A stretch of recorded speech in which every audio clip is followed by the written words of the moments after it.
Good evening. Hundreds of workers sent a defiant message to the bosses of BAE Systems in Brough today. We're going to fight for our jobs. They say that they won't accept a management decision to cut 900 posts at the plane-making plant.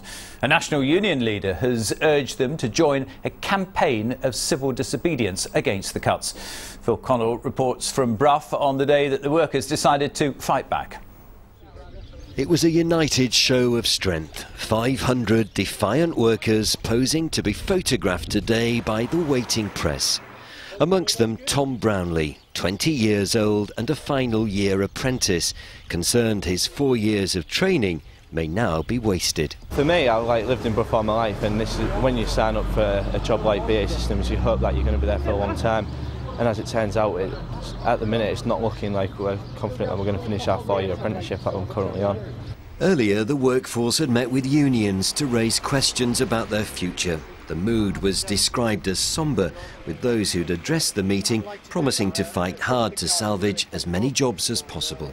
They need to be up for a fight, because if they're just going to sit down and lay down, there's going to be no chance of saving any other jobs. It's production of the Hawk, made famous by the Red Arrows, which in recent years has kept Brough in business.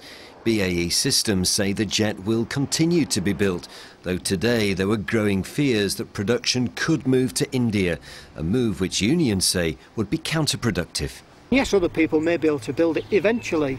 Well, we don't think anybody's in a position to do that now. The people who can do it are the ones that sit behind the gates in the factory behind us.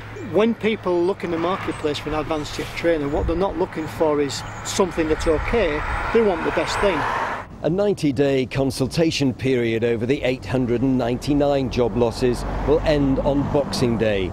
Redundancies, it's feared, could follow soon after, which means for many workers their plans for Christmas have again been ruined. Obviously we've got to serve, haven't we, and kids won't get what they want. Minimum. Timing-wise is, it's terrible really, especially when you've got family and kids. But these two men who used to work at Brough say opportunities for those who do lose their jobs may be better than they think. They took redundancy in March and now employ 10 people in their own electrical testing company. There is life after Brough, whether that's obviously working for yourself isn't going to be for everybody, setting up your own business isn't going to be for everybody. But if you have an idea and you think it's a bit of a niche idea, or you've got a service that you think you can provide, then obviously give it a go.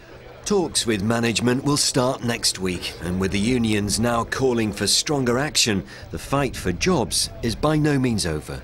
Phil Connell, BBC Look North, Brough. Yeah, Phil hinted at it there. The boss of Britain's biggest union is calling on Brough workers to join a campaign of civil disobedience. Len McCluskey, who leads the Unite union, says that BAE staff should take direct action within the law to protest against the defence cuts. He's been speaking to our political editor, Tim Ardo, who's at the Labour Party conference in Liverpool.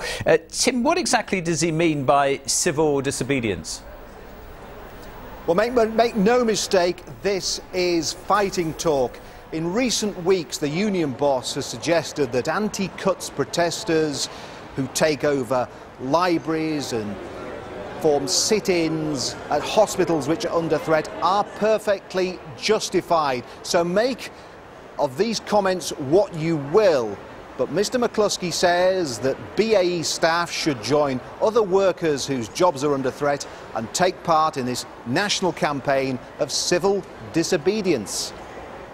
Absolutely, we should be considering civil disobedience so that we can persuade this government to take a step back and to do things in a more civilised way, invest in our communities, don't break them. So you're actually saying to people in Yorkshire and Lincolnshire they should break the law to make their point? No, civil disobedience within the law. It's the oldest form of protest in a democracy, and what we're saying is that our ways and means, and we'll be coordinating with groups right throughout the UK,